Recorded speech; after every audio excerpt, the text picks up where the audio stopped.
Greetings, everyone. Happy Tuesday. Glenn Calloway from the basement back with another video. This time, this took me forever. If I showed you all the piece of paper that I folded up and thrown away, I am counting down my top 24 favorite artists as of 2024.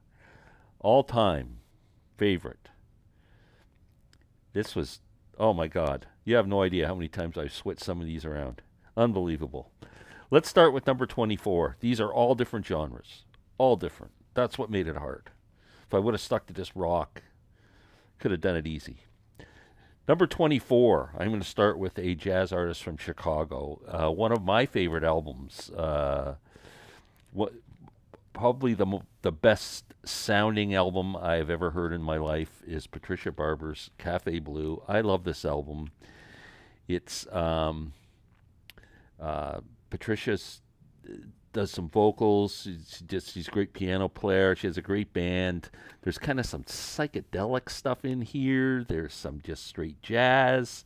There's some covers like Bobby Gentry's Ode to Billy Joe and Taste of Honey. And she is just an amazing artist. And this album is something you just have to hear if you like jazz at all.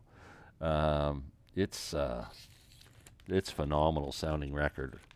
So Cafe Blue, but Patricia Barber, she's from Chicago. She does a gig every Monday night, I think, at a place called the Green Room in Chicago or something. But I got a chance to see her in a small club in Toronto once. But yeah, amazing artist. Patricia Barber, number 24. Number 23, I'm going with Rory Gallagher. Great blues rock guitar player. I got to see Rory for the first time with Taste in 1969, opening for Blind Faith. Saw him in a club after that a couple years later. Just amazing. My buddy Steve from All the World's a Stage turned me on to this album. I didn't know it existed because this has Bela Fleck on it, whose name is probably going to show up later in this conversation. So Rory, this is a great album. It's all acoustic stuff. And he has some great artists playing with him and does some great stuff. I just love this frickin' album. It's awesome. But anything by Rory Gallagher, the man did not put out a bad record. Unbelievable stuff. I'm glad I've kind of rediscovered him over the past few years because I was always a fan and kind of just let it slide. Next, we're going with another guy that my buddy Steve absolutely loves, and Ian Hunter. Now, I just got, as gifted to me, the latest two Ian Hunter albums. I got this one on vinyl, Defiance Part 1, and I didn't bring the CD. The other one's called Fiction Part 2. And these albums are frickin' awesome. Ian Hunter just turned 85 years old. Man, I'm loving this stuff. It's just great rock music. It just is fantastic. I can't say enough of how blown away by how good these albums are. You talk about old artists that, you know, they should retire or something. Ian still got it, man. He's awesome.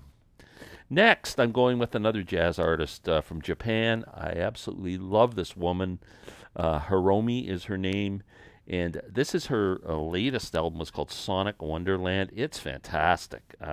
Just love it. I got it on an Amazon warehouse sale. And, man, there's not a bad song on this.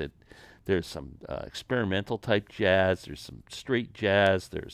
It's her playing the piano with some saxes and trumpets and drums and bass and guitars. And oh man, it's just a freaking great record. I highly recommend this one. Hiromi's an amazing artist. Check her out on YouTube. I mean, just watch her. She's just a ball of energy and so talented.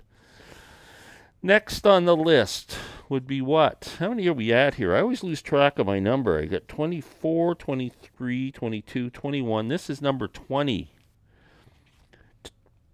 I guess you would call him a bluegrass artist. One of the great flat pickers of all time is Tony Rice. This album was released on Craft Recordings earlier this year, and it's absolutely sounds fantastic. It's just Tony, acoustic guitar and vocals, and his brother playing rhythm guitar. And wow, what a great record. Tony's just, there was nobody ever better, really. I mean, if you listen to anybody talk about Tony that played with him. Man, I mean, he's just held in such high regard and such an incredible guitar player. I don't care if you like bluegrass, if you just like folk music. He did an album of all Gordon Lightfoot covers. He's done some jazz. Just an incredible, incredible guitar player. If you've not investigated Tony Rice at all, please do so. Amazing. Next, going with British 60s guy, I guess he's more synonymous with Donovan. I love Donovan. From the first time I heard Catch the Wind, one of my favorite songs. Sunshine Superman, fantastic record. So many great songs. I mean, if you get a Donovan's Greatest Hits album, you'll just get one. That's all I can say. Donovan, fantastic. Great guitar player, great singer, great songwriter. Next, we're going with Miles Davis. How can Miles Davis not make anybody's list of the greatest artists of all time?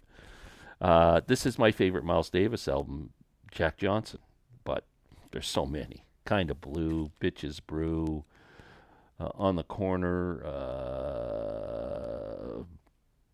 Sketches of Spain. I mean, there's just a million of them. Miles is just on a pedestal all on his own. Incredible, incredible artist. Next, we're going with a guy, I don't know how many of you are familiar with, another just amazing guitar player. Passed away a couple of years ago. He was having some health issues, and I'm not quite sure what happened, but he died at a fairly young age, probably in his 40s or 50s. Kelly Joe Phelps, great guitar player. My favorite Kelly Joe Phelps album is called Slingshot Professionals.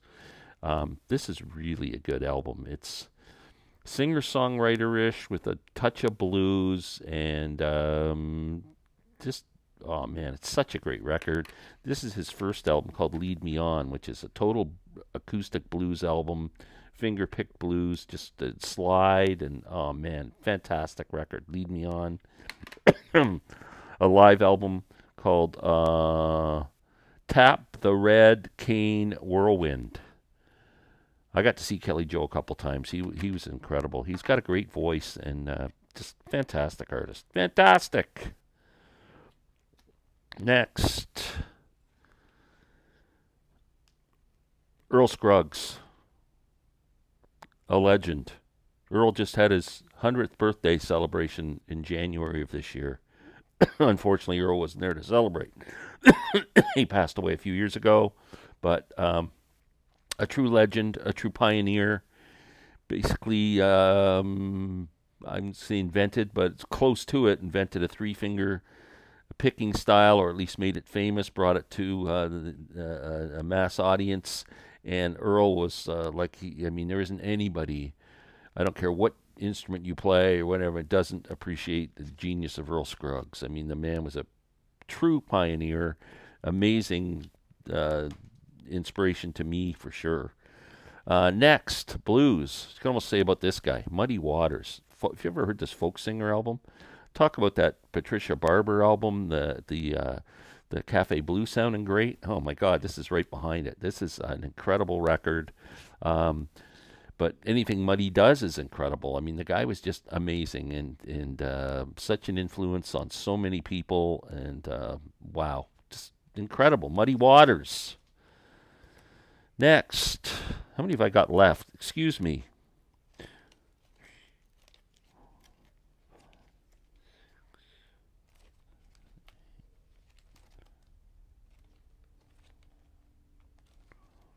$13.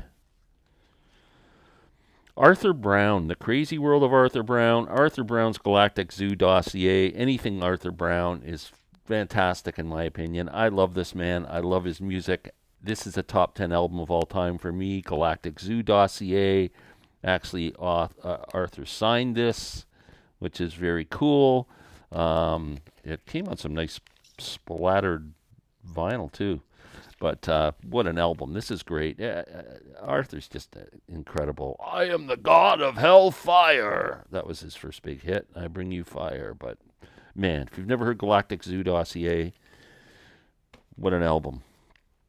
Number 12, Tom Waits. one of the great songwriters of all time. I love Tom Waits' voice. My wife doesn't. But this is Bone Machine, an album that was just reissued recently. And yeah, what can I say about Tom? So many incredible songs. Just unbelievable. Number 11. I know how popular this is going to be with people. Sting. Yes, Sting. I like Sting. I've always liked Sting. I like Sting solo better than I liked him with the Police. But in the last couple of years, I got into the Police heavy, and now I love the Police too, just as much. But I love these early Sting albums. The Dream of the Blue Turtles is the first one. Something About the Sun is the second one, which is really good too. All these are good. Ten Sumner's Tales is a great one. The live album Bring on the Night's incredible. I am a big Sting fan. Great bass player, great singer, great writer. I like Sting and the Police. You could show any of those albums, and I'm a big, big fan. Number 11, Sting. Top 10. Number 10, my favorite guitar player in the world, Ry Cooder. Oh, man, I love this album, Paradise and Lunch. Another album that's right up there for me. Is this how I discovered Ry? I think Into the Purple Valley was the first album I discovered from Ry, but this is amazing. Some great soundtracks that he's done over the years. So many different genres of music he's explored and turned me on to. And just a phenomenal guitar player, always tasteful, fantastic, great slide player, cool dude. I mean, just Ry Cooder, unbelievable. Next, a hero of mine, John Hartford. Going the wrong way. That's my John Hartford autographed picture that I took of John when he was playing at Ontario Place Forum in 1977 or 78. And got John to autograph it when I got a chance to meet him. Getting to meet your heroes is something else, and John was not disappointing. He was incredible. What a guy. But big inspiration to me. John Hartford, and I love this album. Morning Bugle was reissued on Record Store Day, 1,500 copies worldwide, $80 I paid for this, and worth every frickin' nickel. So, John Hartford. Thank you, John. Number 8, Steve Hackett. Boy, I'll tell you, over the last 2, 3, however many years, this guy just continues to amaze me. I love all these Hackett live albums that he's done, recreating all the Genesis albums and his own solo stuff. I mean, just fantastic. I just recently picked up a CD called Under the Mediterranean Sky, which is with an orchestra. It's kind of classical, but the guitar playing, it's just so beautiful. An instrumental album that's absolutely, you just put it on and just, oh man, it's incredible. Steve Hackett. Really, really is just, love Steve Hackett. Next. Man, this guy could be number 1 these days. I can't get out of my head. He's playing this fall in outside of Michigan, a place called Pine Knob Theater or something, or Pine something Theater in Clarkson, Michigan, just outside of Detroit. And I'm trying to get tickets. They go on sale on the 12th. I've got a pre-sale code. If they're not too expensive, I'm going to buy one and drive down.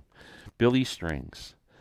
This guy's taking the world by fire, man. He's filling hockey arenas, playing bluegrass, and if you Google Billy Strings on or search him on YouTube, there's a video where he shows his rig and his guitar. So he's got this, great acoustic guitar, and he's got it hooked up to all these pedals and stuff. He can make it sound like a Strat. He can do anything. And the man was raised on all kinds of music. Like he's just as familiar with Hendrix and people like that as he is with growing up in a bluegrass household. And phenomenal guitar player. Very cool guy. Billy Strings. I mean, this guy is incredible. He probably gets most of my playing right now of anyone. Well, pretty close. This guy might be right up there, tied with him. Bert Jansch, number 6. Oh my God! Since I've discovered this man, I always heard the name and just ignored it. Blows my mind how good this is. He is just one of the greats of all time, and I mean, his voice might be a bit of a he might not. He's not going to win American Idol.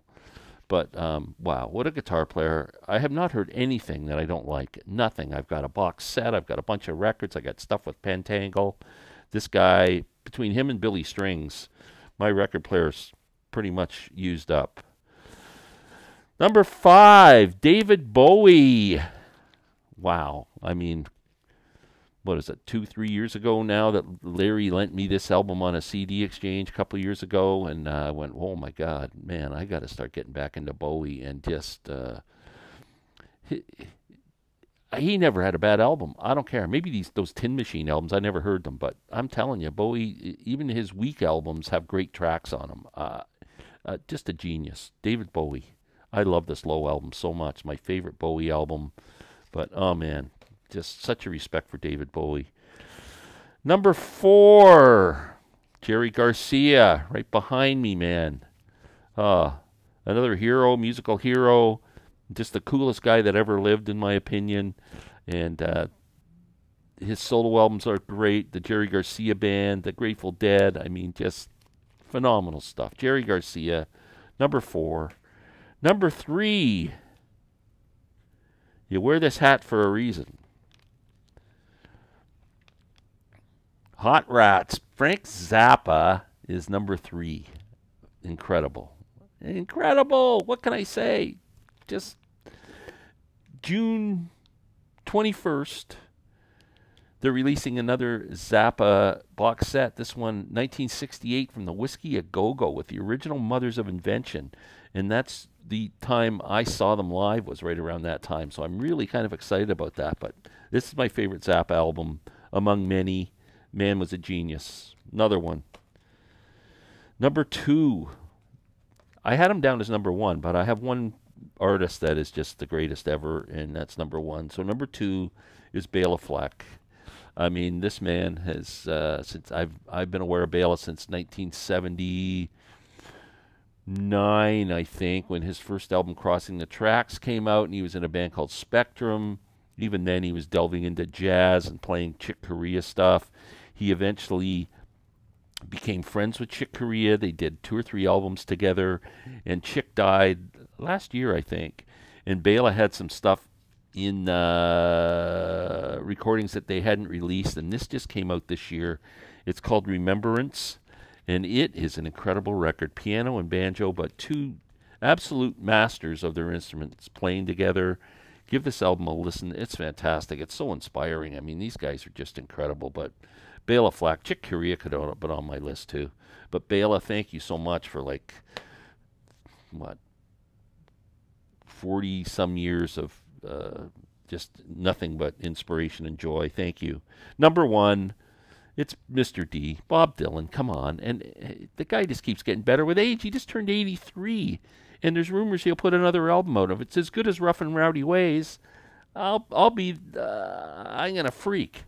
It's Mr. D. I mean, he is the best, the GOAT. My friend Sam St. John's not gonna argue with me. I know that. He's the GOAT, number 1. So that's it. Top 24 and 24.